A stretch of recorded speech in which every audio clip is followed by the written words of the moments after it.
अगला एनकाउंटर किसका होगा? माफिया पर योगी स्ट्राइक, क्राइम कंट्रोल का योगी मॉडल, सीएम के मुरीद हुए माफिया।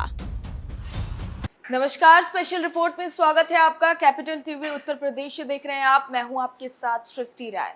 प्रयागराज में 24 फरवरी 2023 को हुए उमेशपाल हत्याकांड की आड़ में विपक्ष ने जिस तरह से विधानसभा में शोर शराबा कर योगी सरकार को घेरने की कोशिश की थी, वक्त के साथ लगता है अब वो सब किया धरा विरोधियों पर ही भारी पड़ता जा रहा है। महज एक अदद मुख्यमंत्री योगी आदित्यनाथ द्वारा विधानसभा में किए गए वादे के चलते, जिसमें उन्होंने चैलेंज देकर कहा था कि जो लोग माफियाओं को पालते पोसते हैं वही लोग अब उमेशपाल जैसे हत्याकांडों पर सरकार को सूबे में बदतर लॉ एंड ऑर्डर खराब करने की आड़ में घेरना चाहते हैं। अगर ऐसा ही है तो फिर देख लीजिए, इन माफियाओं को मिट्टी में मिला दिया जाएगा। जिसके बाद से यूपी पुलिस ने एक एक कर कई माफियाओं को ढेर कर दिया। मुख्यमंत्री के विधानसभा में उस खुले चैलेंज को दिए हुए और उमेशपाल हत्याकांड को बीते करीब 4 महीने हो चुके हैं। इस दौरान जिस तरह से सड़क पर उतरकर योगी की पुलिस ने और सूबे की अदालतों ने माफियाओं के खिलाफ मोर्चा खोला है, उसे देखकर अब उन्हीं विरोधियों को सांप सूंघ गया है जिनके ऊपर आरोप था अतीक अशरफ मुख्तार से माफियाओं को पालने पोसने का, और जो उमेशपाल हत्याकांड की आड़ में सूबे में कमजोर कानून व्यवस्था की दुहाई देकर विधानसभा में घेरना चाह रहे थे। उमेशपाल हत्याकांड के बाद उसके बदले में जो कुछ हुआ जमाने के वो सामने है। प्रयागराज पुलिस ने सबसे पहले तो उमेशपाल हत्याकांड के चंद दिन बाद ही उस खूनी कांड में शामिल रहे एक शूटर को प्रयागराज में ही गोलियों से भून डाला। उसके बाद अतीक अहमद के बेटे 5 लाख के इनामी असद खान को उमेशपाल हत्याकांड में शामिल रहे शूटर गुलाम को यूपी एसटीएफ ने 13 अप्रैल 2023 को झांसी में एनकाउंटर में ढेर कर दिया। उमेशपाल हत्याकांड में हुई किरकिरी का हिसाब बराबर कर लिया। झांसी के उस खूनी कांड को हुए मुश्किल से 2 ही दिन बीते होंगे कि प्रयागराज के अस्पताल में पुलिस के पहरे में रात के अंधेरे में अतीक और अशरफ गुंडा ब्रदर्स का जो रूह कांप डालने वाला अंत जमाने ने देखा, उसे यहाँ दोहराने की कोई जरूरत नहीं है।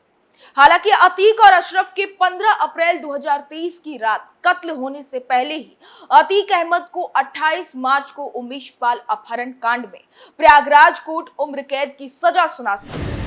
ऐसा कह सकते हैं कि जिस उमेशपाल हत्याकांड में सूबे में कमजोर कानून व्यवस्था का विलाप करके विधानसभा में विपक्ष योगी और उनकी हुकूमत को घेरने की जुगत में था, वो दाव इस कदर का उल्टा पड़ गया कि योगी की पुलिस ने एक उमेशपाल हत्याकांड में बिछी 3 लाशों के बदले अतीक के बदमाश बेटे सहित 4 और लाशें बिछाकर आगे पीछे का सब हिसाब बराबर कर दिया।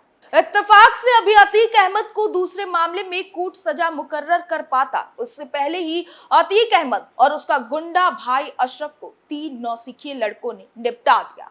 मतलब उमेशपाल हत्याकांड के बाद अतीक एंड गुंडा कंपनी में अतीक सहित कुल जमा 6 लाशों बिछा दी गई। एक साथ आगे पीछे इतनी लाशें देखकर उस विपक्ष की घिग्गी बंद हो गई जो उमेशपाल हत्याकांड के बाद विधानसभा में सूबे की सल्तनत को राज्य में कमजोर कानून व्यवस्था की दुहाई देकर घेरने की तैयारी में था। बहरहाल ये तो बात रही उमेशपाल हत्याकांड के बाद अतीक, अशरफ और 4 अन्य की लाशें बिछा दिए जाने की। 61 मोस्ट वांटेड की बनाई गई थी लिस्ट। उमेशपाल हत्याकांड के बाद सूबे के मुख्यमंत्री योगी आदित्यनाथ ने जो वादा राज्य की जनता से भरी विधानसभा में किया था कि उमेशपाल हत्याकांड को अंजाम देने वालों को मिट्टी में मिला देंगे, सो मिला दिया, या कहिए अतीक और अशरफ खुद ही मिट्टी में मिल गए। इस सब खून खराबे के बाद सूबे की पुलिस ने राज्य भर में मौज काटकर खा कमा रहे मोस्ट वांटेड माफियाओं की काली सूची तैयार की। सूची में 61 नाम दर्ज किए गए। तय ये हुआ कि अब इन माफियाओं को किसी भी कीमत पर इस काबिल नहीं छोड़ा जाएगा कि वो कहीं किसी को धमकाकर या फिर कत्लेआम करके गुंडई के बलबूते खाने कमाने के काबिल रह सके। इन 61 मोस्ट वांटेड माफियाओं की लिस्ट छोटी करने के लिए यूपी एसटीएफ ने 4 मई 2023 को सबसे पहले मेरठ में जा घेरा। जिस तरह से अपनी 25वीं वर्षगांठ वाले दिन मेरठ में अनिल दुजाना को यूपी एसटीएफ ने ढेर करके यूपी के 61 मोस्ट वांटेड माफियाओं की बनी ब्लैक लिस्ट में से एक नंबर कम किया है, उसने सूबे के माफियाओं की जिंदगी के लाले डाल दिए हैं। वह बदमाशी के बलबूते खाने कमाने की बजाय जिंदा बने रहने की जद्दोजहद से जूझ रहे हैं, ये सोचकर कि जिंदा बच गए तो बदमाशी तो बाद में भी कर लेंगे। अगर अनिल दुजाना की तरह निपटा दिए गए तो क्या होगा। बता दें कि अनिल दुजाना के मरते ही मोस्ट वांटेड की काली सूची में बाकी बचे 60 मोस्ट वांटेड माफियाओं में अपनी जान बचाने को लेकर खलबली मच गई है।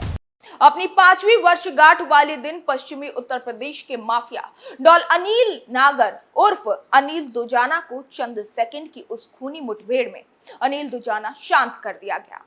उसके मरते ही मोस्ट वांटेड की काली सूची में बाकी बचे 60 मोस्ट वांटेड माफियाओं में अपनी जान बचाने को लेकर खलबली मच गई।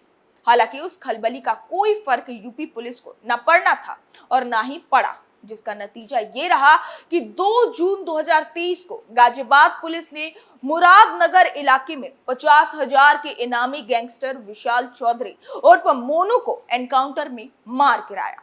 मोनू के एनकाउंटर की चर्चाएं अभी शांत ही नहीं हुई थी, तब तक बुधवार यानी 7 जून 2023 को दोपहर के लखनऊ कोर्ट में दिन के उजाले में पुलिस के पहरे में विजय यादव नाम के बदमाश ने जेल से कोर्ट पेशी पर लाए गए पश्चिमी उत्तर प्रदेश के खतरनाक गैंगस्टर और शूटर संजीव महेश्वरी उर्फ संजीव जीवा को गोली से भूनकर निपटा दिया। इस गोलीकांड में एक बच्ची और एक पुलिसकर्मी को भी गोली लगी है। बहरहाल जो भी हो, उमेश पाल मर्डर के बाद जिस तरह या तीव्र गति से एक के बाद एक माफिया डॉन निपट रहे हैं या फिर निपटाए जा रहे हैं, वो सब अपने आप में सूबे की सल्तनत के सामने अब आइंदा विपक्ष को इस बिनाह पर तो मुंह खोलने के काबिल नहीं छोड़ रहा है कि सूबे में कानून व्यवस्था पंगु है, क्योंकि 4 महीने में 12 माफियाओं का निपटना इस बात का साफ संदेश है कि कुछ भी हो जाए, अब चैन से सिर्फ पुलिस, कानून और जनता ही जी सकेगी, ना कि अपराधी। बता दें कि यूपी के टॉप माफिया कोर्ट में धड़ाधड़ सरेंडर कर रहे हैं, इससे पुलिस भी चौंक रही है। पिछले एक हफ्ते में यूपी के 2 बड़े माफियाओं ने पुलिस को चकमा देकर कोर्ट में सरेंडर किया है। ये सीएम योगी के माफियाओं को मिट्टी में मिला देने वाला बयान का खौफ है या पुलिस के एनकाउंटर की दहशत। बहरहाल जो भी है, इन माफियाओं को सबसे सुरक्षित जगह जेल में ही लग रही है, इसलिए यूपी की टॉप सूची में शामिल अपराधियों ने आत्मसमर्पण करना शुरू कर दिया है। सीएम योगी की चेतावनी और अतीक अशरफ हत्याकांड के बाद यूपी के टॉप माफियाओं में दहशत बढ़ी है। इन सब हालातों में एक अहम सवाल उठना लाजमी है कि क्या इस सब का पॉलिटिकल माइलेज आइंदा योगी आदित्यनाथ और उनकी सल्तनत को मिलेगा। इस बारे में कैपिटल टीवी के खास सूत्रों का कहना है कि सूबे में इस वक्त माफियाओं के खिलाफ जो कुछ भी हो रहा है और जो कुछ भी चल रहा है, वो न केवल सरकार या सिर्फ मुख्यमंत्री के हित के लिए है, बल्कि इससे सबसे ज्यादा पुलिस और जनमानस शांति में होगा। ऐसे में किसी सूबे की सरकार को ये कोई मायने नहीं रखता कि उसे पॉलिटिकल माइलेज मिलेगा या नहीं। वैसे अगर बात सिर्फ मुख्यमंत्री योगी आदित्यनाथ और मौजूद सरकार को पॉलिटिकल माइलेज की है, तो बेहतर कानून व्यवस्था बनाए रखने के लिए मिलता है, तो वो भी इसमें तो कुछ गलत नहीं है। जो अच्छा काम करेगा वही इनाम इकराम का हकदार भी होना चाहिए। आपको बता दें कि सीएम योगी ने पहले ही कह दिया था कि उत्तर प्रदेश से माफियाओं को खदेड़ खदेड़ कर निकाला जाएगा, या तो अपराधी उत्तर प्रदेश छोड़ देगा या तो फिर अपराध। हालांकि सीएम योगी जिस तरह से एक्शन मोड में है और लगातार माफियाओं और अपराधों पर तगड़ा शिकंजा कसता जा रहा है, उससे माफियाओं के होश उड़े हुए हैं। वही सीएम योगी ने माफियाओं को मिट्टी में मिला देने की चेतावनी भी पहले ही दे दी है और लगातार माफियाओं पर हो रही कार्रवाई इस बात का सबूत भी है। कई जगहों पर तो अपराधी एनकाउंटर के डर से सरेंडर कर रहे हैं और माफी भी मांग रहे हैं। वही अपराधों और माफियाओं में बुलडोजर का भी डर है कि कहीं उनकी संपत्ति, जो कि काले साम्राज्य से बना हुआ है, वो ध्वस्त ना हो जाए। वही सीएम योगी ने हाल ही में कहा था कि उत्तर प्रदेश पर लगे दंगे के राज्य के कलंक को हम मिटा चुके हैं। 2017 से पहले यूपी दंगे के लिए जाना जाता था, हर दूसरे दिन दंगा होता था। 2012 से 17 के बीच 700 से ज्यादा दंगे हुए थे। 17 के बाद दंगे की नौबत ही नहीं आई। आज किसी जिला के नाम से यूपी में डरने की आवश्यकता नहीं है। यूपी की पहचान जो लोग संकट हुआ करते थे, आज वो स्वयं संकट में है। आज कोई भी अपराधी व्यापारी को धमका नहीं सकता। उत्तर प्रदेश सरकार अब सभी निवेशकों की पूंजी को सुरक्षित रखने में सक्षम है। वही सीएम योगी ने हाल ही में कहा था कि माफियाओं की गर्मी शांत हो गई है। अब बात तो सही है, जिस रफ्तार से माफियाओं पर कार्रवाई हो रही है, अगर कोई माफिया ज्यादा चालाकी दिखा रहा है और पुलिस से चालाकी करने की कोशिश कर रहा है, उसका खेल खत्म हो रहा है। स्पेशल रिपोर्ट में आज के लिए बस इतना ही। कल फिर हाजिर होंगे किसी नए मुद्दे के साथ। तब तक के लिए देखते रहिए कैपिटल टीवी उत्तर प्रदेश। नमस्कार।